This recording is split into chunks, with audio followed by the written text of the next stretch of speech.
పంచతంత్ర కథలు. ఈరోజు మనం మిత్రభేదంలో 27వ కథ తెలుసుకుందామా? ఈరోజు అగ్నిదేవుడి కథ. ఆ ఎద్దు నక్కతోటి చెప్తుంది, వడ్రంగి దుష్టులతో నీవు స్నేహం చేశావు కనుక ఇక నుండి నేను నీతో స్నేహం చేయను అని చెప్పాడు కదా. సింహం సిగ్గుతోటి తలదించుకుని వెళ్ళిపోయింది కదా. సో అలాగే వడ్రంగి కూడా చెట్టు దిగేసి తన దారిని తను వెళ్ళిపోయాడు. ఈ కథ అంతా నక్కతోటి ఆ ఎద్దు చెప్పేసి, ఇప్పుడు నేను అగ్నిదేవుడు గురించి కూడా చెప్తాను. తను ఎంత శక్తి గలవాడు, చాలా పరాక్రముడు కదా, పరాక్రమవంతుడు. ఆయనకు తగ్గట్లే ఆయనకి ఈక్వల్గా ఉన్న దేవుళ్ళతోటి, అంటే గాలిదేవుడు ఇలాంటి వాళ్ళతో స్నేహం చేశాడు అనుకో, తన శక్తి ఇంకా రెట్టింపు అవుతుంది. ఎంతగానో తను ఎదిగిపోయేవాడు, ఎంతగానో ప్రకాశిస్తాడు. నిమిషాల మీద లోకాల్ని అన్నిటినీ భస్మం చేయగలుగుతాడు. అలాగే అతను ఎలాంటి వాళ్ళతో స్నేహం చేయాలో అలా చేయటం వల్ల అగ్నిదేవుడికి మన దగ్గర ఒక ప్రత్యేకమైన గుర్తింపు ఉంది కదా. అగ్నిదేవుణ్ణి ముట్టగలిగేవాడు ఎవరున్నారు చెప్పు? సో అలా చెయ్యకుండా మన రాజు కూడా ఎవరో దుర్మార్గుల జట్టు చేరాడు. అతను అగ్నిదేవుడు వాళ్ళతో కాకుండా ఇనుముతోటి స్నేహం చేశాడే అనుకో, సమ్మెట దెబ్బలు తినాల్సిందే కదా. రోజు వాడిని ఇనుముతో పాటు అగ్నిని కొడుతూ ఉంటారు కదా.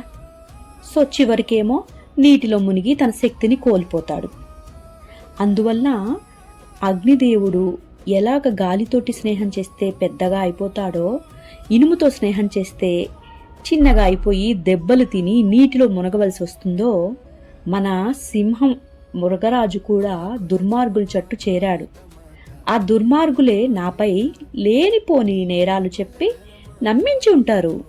కానీ ఒకటి నిజం, ఎవరు ఎన్ని చెప్పినా కూడా ఆ మాటల్లో నిజమేంటి అబద్ధమేంటి అని గ్రహించాల్సిన పెద్ద యోగ్యకరమైన ఆలోచన రాజుకి ఉండాలి. కానీ ఆ రాజు అవి నమ్మకుండా అందరూ చెప్పినవి విని నన్ను చంపాలి అనుకుంటున్నాడు కదా.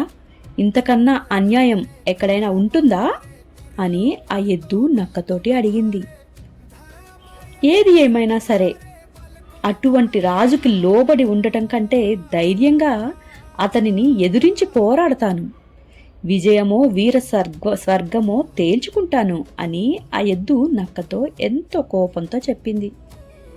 ఆ ఎద్దు అంత కోపంతో మాట్లాడటం వల్ల ఆ నక్క మనసులో సూపర్ తెగ సంతోషపడిపోయింది. తన తంత్రము చక్కగా పనిచేసింది అనుకొని ఇక పట్టలేని సంతోషంతో మనసులో దాచుకుని పైకి మాత్రం, ఓ వృషభమా, నీ నిర్ణయము మెచ్చుకోతగినదే.